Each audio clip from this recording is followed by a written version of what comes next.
যে বিচারটা সরকার শুরু করবেন, কিছুটা দৃশ্যমান হবে, হয়তো একটা পর্যায় পর্যন্ত বিচারটা যাবে।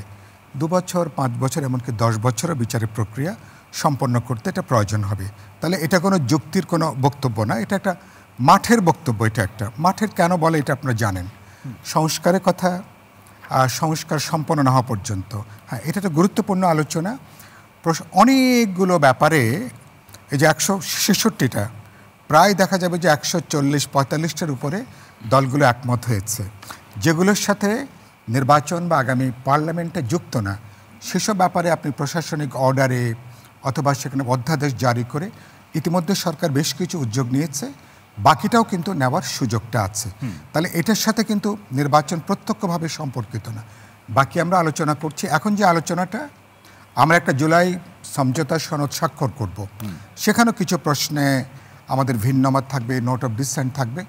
ব্রডলি যারা আলোচনা অংশ নিচ্ছেন, আমার ধারণা তারা একটা সমঝোতার জায়গায় আসবেন তারা। এবং মাঠে যে আলোচনা দেখেন, আজকে আমাকে একটা গুরুত্বপূর্ণ মিডিয়া প্রশ্ন করেছে, এই পুরো আলোচনার মধ্যে নতুনত্ব কী? আমাকে বলল রাজনীতির বাইরে যদি একটু বলেন।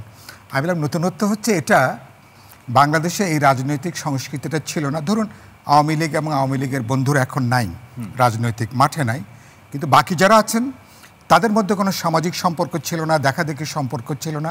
তাদের মধ্যেও যে কথা বলা, আলাপ আলোচনা, একটা কঠিন রাজনৈতিক বিষয় নিয়েও যে পারস্পরিক কথা বলা যায়, আলাপ আলোচনা করা যায়, মিউচুয়াল রেসপেক্ট এবং রিকগনিশন নিয়েও যে আলোচনা করা যায়, এই যে টলারেন্সের যে সংস্কৃতি, বাংলাদেশে কিন্তু এটা একটা অভূতপূর্ব জায়গা। এটা যদি আপনি ধরে রাখতে পারেন, এই সংস্কৃতিকে যদি আপনি সামনে এগোতে পারেন, তাহলে বাংলাদেশ এক ধরনের পলিটিক্যাল ম্যাচুরিটি সংস্কৃতির পরিচয় দেবে।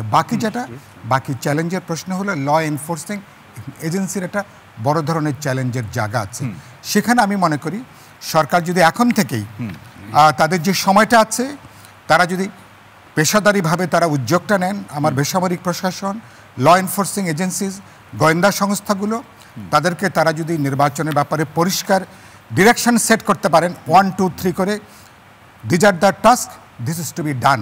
এবং না হলে আমরা ব্যবস্থার দিকে যাব। আর লাস্ট কথাটা বলি, ইলেকশনটা এটা একটা যৌথ অর্কেস্ট্রার মতন। ইটস এ পলিটিক্যাল পার্টি, সরকার, নির্বাচন কমিশন, ফাইনালি ভোটার এবং জনগণ। এই যৌথ অর্কেস্ট্রা যদি সবাইকে এনগেজ করা যায়, এখানে প্রজ্ঞা এবং দূরদর্শিতার ব্যাপার। আমি আশা করি এইটুকু প্রজ্ঞা, আমি নিশ্চয়ই সরকারের অনেক ফেলিউর নিয়ে আমি তো হাজারো সমালোচনা করেছি, কিন্তু আমি এই প্রজ্ঞার পরিচয়টা নিশ্চয়ই আমি দেখতে চাইবো।